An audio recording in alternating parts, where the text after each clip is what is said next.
कि यहाँ विशाल आबादी वाले अपने भारत देश में हिंदू, मुस्लिम, सिख, ईसाई, पारसी व बौद्ध आदि इन विभिन्न धर्मों को मानने वाले लोग रहते हैं,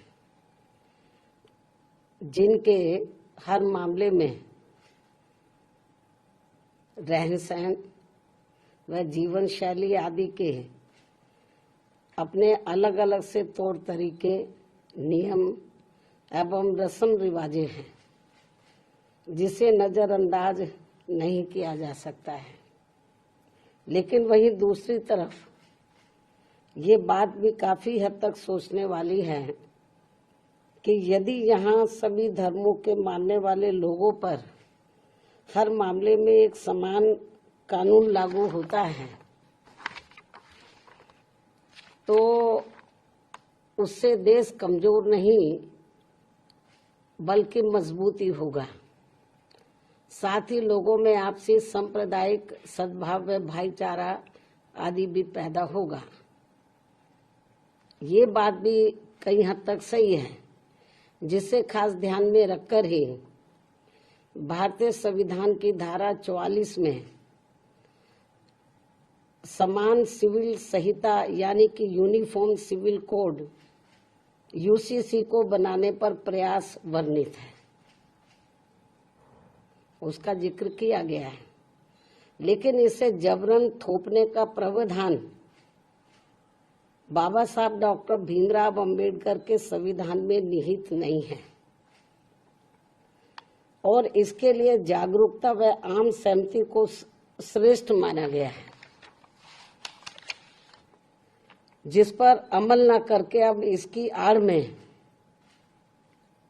संकीर्ण स्वार्थ की राजनीति करना देश हित में सही नहीं है, जो इस समय की जा रही है।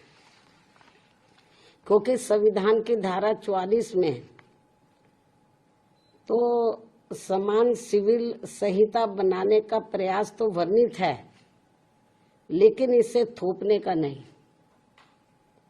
इसलिए इन सब बातों को खास ध्यान में रखकर ही तब फिर बीजेपी को देश में यूसीसी को लागू करने के लिए कोई कदम उठाना चाहिए था।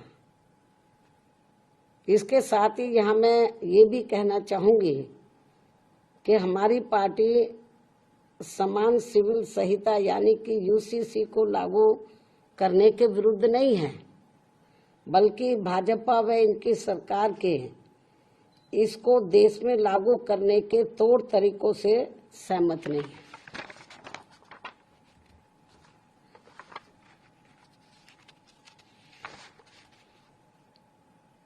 जिसमें सर्वधर्म हिताय व सर्वधर्म सुखाय की नहीं बल्कि इसकी आड़ में इनकी संकीर्ण स्वार्थ की राजनीति ज्यादा देखने को मिल रही है, जो उचित नहीं है। जबकि इससे ऊपर उठकर तब सरकार को इसे लागू करना चाहिए तथा ना ही इसमें कोई धार्मिक पक्षपात होना चाहिए। और यदि भाजपा सरकार ऐसा कुछ करती है तो तब फिर हमारी पार्टी इस मामले में अपना कोई सकारात्मक। बसपा सुप्रीमो बहन मायावती जी ने यूसीसी को लेकर समर्थन में ट्वीट किया है कि बहुजन समाज पार्टी यूसीसी के विरोध में नहीं है।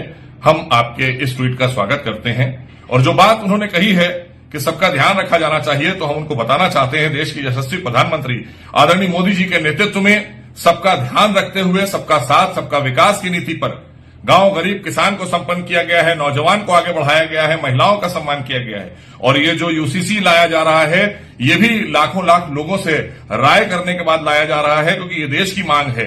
और जो भी कानून देश में आए हैं आदरणीय मोदी जी के नेतृत्व की सरकार में वो देश हित के हैं, जनहित के हैं। तो ये भी जनहित का है, इसमें सबका अधिकार सुरक्षित रहेगा, सभी वर्गों के लोगों का, देशवासियों का। लेकिन कुछ दल हैं जो अपनी राजनीतिक रोटियां सेकने के लिए अभी भी लोगों को गुमराह करने का काम कर रहे हैं, खास करके हमारे मुस्लिम समाज को गुमराह करने का काम कर रहे हैं, उनको भी समय आते वो जाग जाएंगे और समझ जाएंगे कि ये देश हित में है, जनहित में है, क्योंकि इसमें सबका अधिकार सुरक्षित है, सबको एक समान अधिकार मिलेगा। इसलिए यूसीसी का वो भी समर्थन करेंगे, ऐसा मेरा मानना है।